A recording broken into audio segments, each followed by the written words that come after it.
Donald Trump wins a lawsuit that was filed to try to remove him from the ballot in 2024, filed by Florida man, has been dismissed. And it happened pretty quickly. I was interested in seeing what this judge said about it. And so I want to go through this filing with you here today. Not a long order of dismissal, but the judge says, sorry, you can't really keep him off the ballot, not at this stage. And we're curious about this issue because we know that Lawrence Tribe, Judge Ludwig, and other people who are so-called legal scholars have said Trump is an insurrectionist.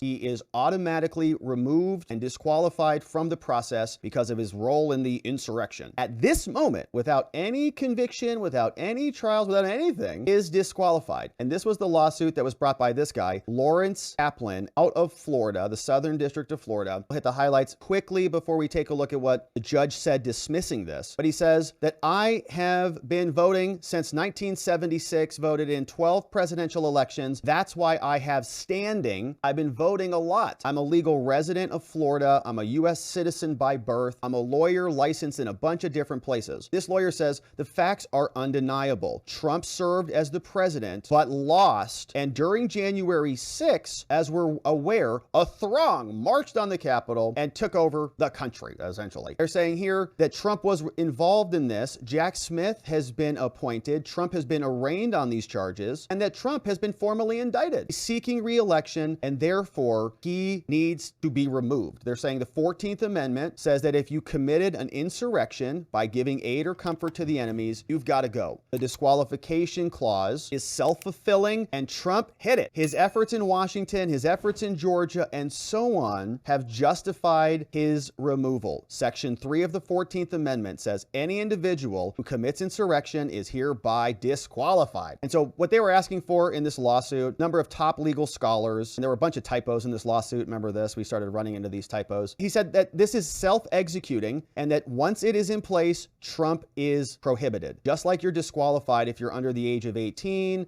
35, or if you're not a U.S. citizen, you're disqualified. Trump as an insurrectionist is disqualified. So they say here, Lawrence Kaplan, Judge, we're asking for a declaration declaring that Donald Trump is barred from seeking the presidency, and he's also barred from the presidential primary in Florida this next upcoming cycle, signed by Lawrence Kaplan. And so obviously, this was an effort to keep Trump off the ballot, and this was filed, and a judge issued a response dismissing the lawsuit. So we're going to get right to this dismissal after this word from our friends. My friends, this is my cell phone and the list of all the blocked numbers from spam and robocalls, even text messages with obviously fake password requests and phishing links. I was getting 10 to 20 robocalls or spam messages on my cell phone every day. Sure, you can relate. The robocallers are everywhere, and some can be pretty convincing too, almost even look legitimate. But how are they pulling this off? Well, I learned that there are data brokers out there that assemble your name, your address, your phone number, anything they can find out about you from all the times we click yes or I agree, install this, install that. They just take it, aggregate it, package it up, sell it, put it on the internet, make a nice profit. That's why Aura, the sponsor of this video, is so important. Aura provides you with a service that protects all your information with the power of multiple apps and services. And they even help manage the process of removing your data from those exact data brokers we talked about for you. It's also a vault for your passwords. It's a credit monitoring service, antivirus protection. It has identity theft insurance and so much more. Let Aura do the hard work of keeping you safe online so you can focus on other business that you need to attend to with peace of mind. Go to aura.com/Robert Govea to start your free 2-week trial. The link is down in the description below. You can start protecting your online life today going to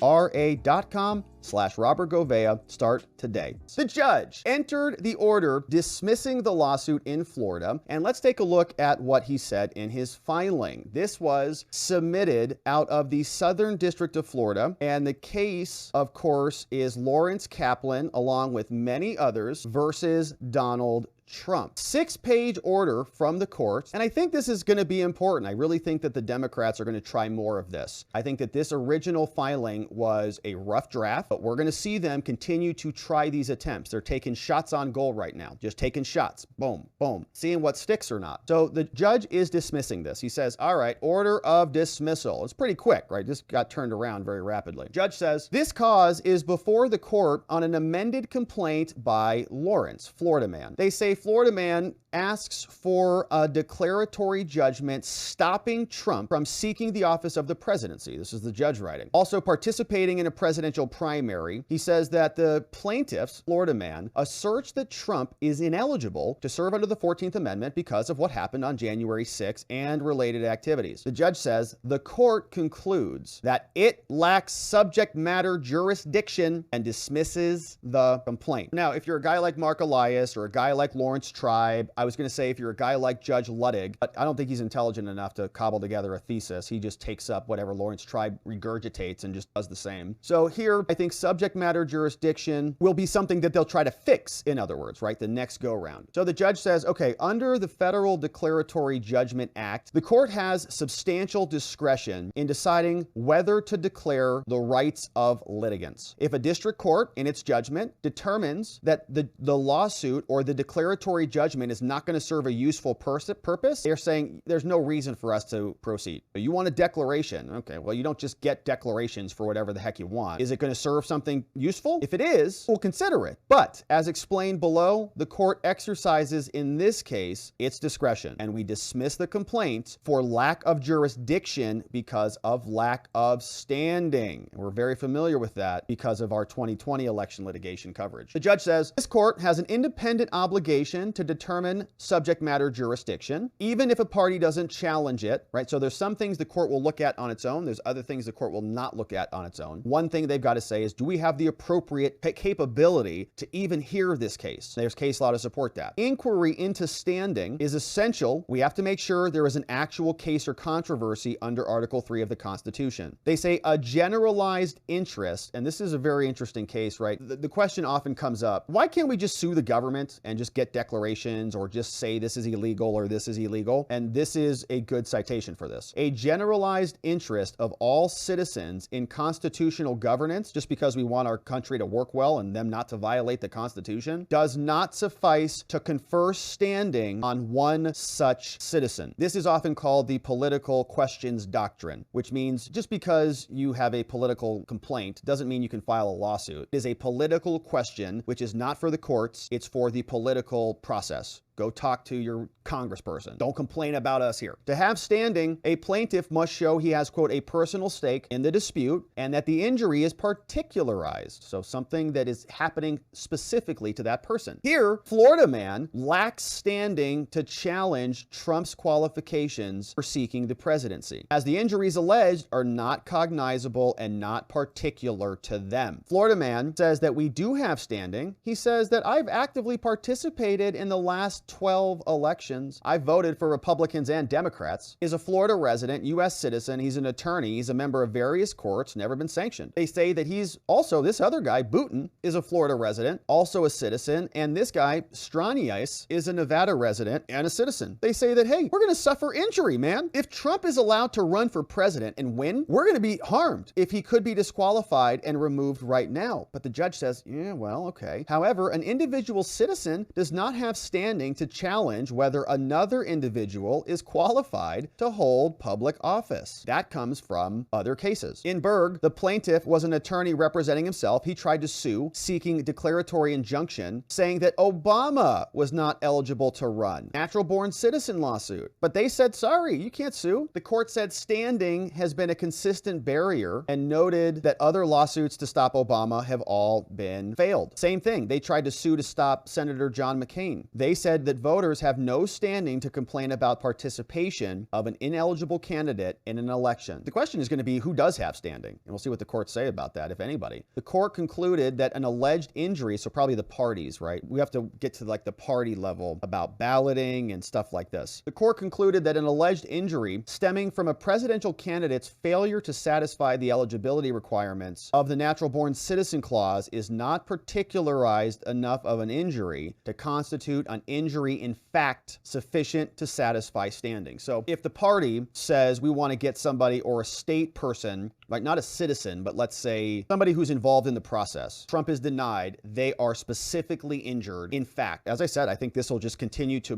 percolate up. The idea will gain momentum like a snowball rolling down a hill. until somebody withstanding or some entity withstanding emerges. The Third Circuit affirmed the district court's ruling in Berg. The same thing didn't happen like with Obama, or the same thing didn't happen with John McCain, right? We can distinguish those cases. These were aberrants. These were cases on the margins, okay? There wasn't enough critical mass from the RNC to sue Obama over his birth certificate. Not enough critical mass to have the DNC sue to stop John McCain, right? Or for his birth details. But with Trump, you better believe, man, they are going to come hard for him. They're going to say, we can never let this happen again. We have to do this so it never happens in America again. The Third Circuit affirmed the district court's ruling that you can't just sue unless you suffer a particularized injury. And at least 2 courts have concluded that citizens, right, attempting to disqualify individuals from office lack standing. 2 cases where that happened. In this case, they say Florida man, in this case, lacks standing, and thus this court lacks jurisdiction. Can't do anything about it. Accordingly, the court exercises its jurisdiction right now under the Declaratory Judgment Act, along with its obligation to examine its own jurisdiction to dismiss the case. And again, another lawsuit, a future lawsuit, might not be brought just for a declaratory action. So it may be outside of just this act, right? I'm trying to think about how this lawsuit evolves. So it's a different party bringing the suit. It's brought under a different claim. They're asking for removal rather than a declaration, asking that once Trump makes it to a ballot, he should be removed because